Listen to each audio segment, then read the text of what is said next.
It's interesting how quickly the years go by as we continue to get older. For whatever reason, it seems to only go by faster as time goes, which is scary when you think about it. The world moves so quickly that we don't ever get a chance to stop and think about what is happening in our lives.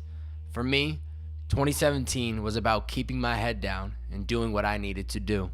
In January, I launched my YouTube channel wanting to document my life. I decided that I'm gonna start a YouTube channel. Bobbbaaaay, why would you start a YouTube channel? Because my life is dope and I do dope shit. But really, the answer to that is because I wanna start documenting everything that I'm doing. From the touring to the podcasting to, I wanna start documenting what's happening in my life because I wanna show you guys the behind the scenes of what is going on.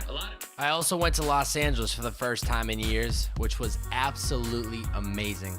I went out there with one podcast locked in and ended up coming back with a total of 6. It goes to show you that sometimes you need to throw yourself into the environment and see what happens from there. In February, my father called me on my sister's 21st birthday saying that they all were going out to dinner that night and that I should come home to surprise her. One of those moments, you know, it's one in a lifetime. And so I did, and she had no idea. Happy birthday! 21! That month, I got a chance to speak to a podcast listener in the UK, which was absolutely incredible. I knew I wanted this podcast to grow, but I never would have imagined it going outside of the country. In another country, which to me is absolutely mind-blowing. Cameron Mackey, when this shit is at the tops and the peaks, my friend Cameron Mackey, you're gonna be remembered, and I promise you this. This conversation, do not forget this, I can promise you. My best friend Dylan Reese released his project Vanilla, and the world's finest tour manager was back on the road. We stopped in Boston, Mass, Hamden, Connecticut, and our home show in Northampton, Mass, where it all started. Next was Philadelphia, Pennsylvania, Stanhope, New Jersey, and New York City. Seeing his music grow from his bedroom in his parents' house to a packed show at Webster Hall Studio in the big city reminded me that anything is possible if we are willing to work for it. April came and I went back to LA, baby. I had already planned to move out there for the fall, but man, this trip made me want to skip the flight and move out there earlier. Now I had friends that were living in the city, started to find my lane, and I love the energy of the place. G, you know what I'm saying? Gotta show some love for the fam. Oh, yes! By June, I took the first step forward with the visuals for the podcast. It had always been something I wanted to do from the jump, but I didn't want to rush into it, and I'm glad I waited. It's smart to know where we want to go, but we must take our time. I needed to figure out the structure of the conversations before I even stepped into the visuals. Master your craft before you add something else to the fire. August 31st was a big day for me. It was the 1-year anniversary of the podcast, and weeks before, my good friend Mason Castillo had flown out from Ohio to help me put together a mini doc recap of what the past year had been like and the lessons I had learned along the way. From artists, DJs, producers, vloggers, bloggers, radio hosts, designers, film directors, photographers, videographers, podcasters, fashion designers, models, professional BMX riders, skateboarder, talent managers, athletes, bartenders, nonprofit founders, tour managers, and creatives, all of which are entrepreneurs in their own way.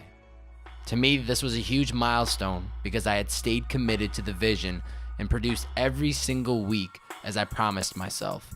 It didn't matter if I had 10 plays or 1 million. What mattered the most was that I followed through with what I had set out to do. This was also the day I packed my car and drove out to my new home in Los Angeles, California with one of my college buddies, Evan Healy. The drive out west was 4,500 miles, 14 different states, 8 national parks, all within 7 days.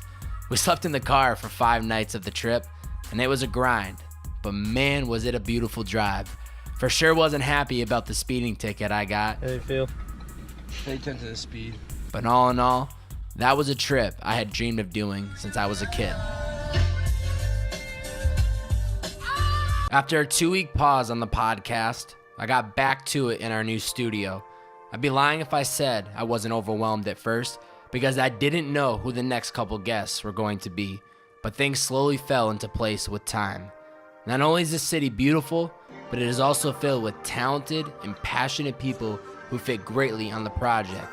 It does not matter what that person does, What matters is why they do it. In October, I launched my YouTube series, Brain Food, which provided me with a platform to rant about topics that I thought might bring value to people. It pretty much was me being a complete clown on camera, but the core of why I was doing it had a bigger purpose. In November, I attended Complex Con after friends were in town and convinced me to buy a ticket the night before. I had no idea what I was walking into, but being a big believer of throwing yourself into the environment and seeing what happens, it was the best decision I had made. I got to speak to Jaden Smith, Sean Evans of Hot Ones, Nikki Diamonds, owner of Diamond Supply Co., and most importantly, I got to meet Gary Vaynerchuk and ask him a question. Let's go, make some noise! Gary V's in the house, baby. He's feeling it. I met Gary for the first time downstairs. Definitely became the biggest fanboy of all time. D-Rock definitely captured it. I was like, yo, Gary, I love this shit, man. You hooked me up. But 14 months ago, launched a podcast called Purpose in the Youth. Yeah. It's about unfolding the stories of passionate people. Yes. After graduating college, Yes. you need to find that passion. Yes. You've given me so much value. D-Rock, shout out to Babbitt. He's been on the podcast. Thank you, bro. Shout out to your entire team. Thank you. You've given me so much value, and I know for a fact that one day we will be in some type of partnership for this podcast. In the meantime, Yes. what value can I bring to you through my podcast? Just keep doing your thing. I need nothing, man. You fucking winning is fucking all I want. I'm gonna get mine by myself. You go do you. I don't want you to do anything for me. You fucking executing on the thesis, the shit that I'm trying to penetrate people's skulls and hearts in here with, you doing that fucking pays me back 10x. I launched The Way I See It, a YouTube series focused on how-tos and much more formal than the rants.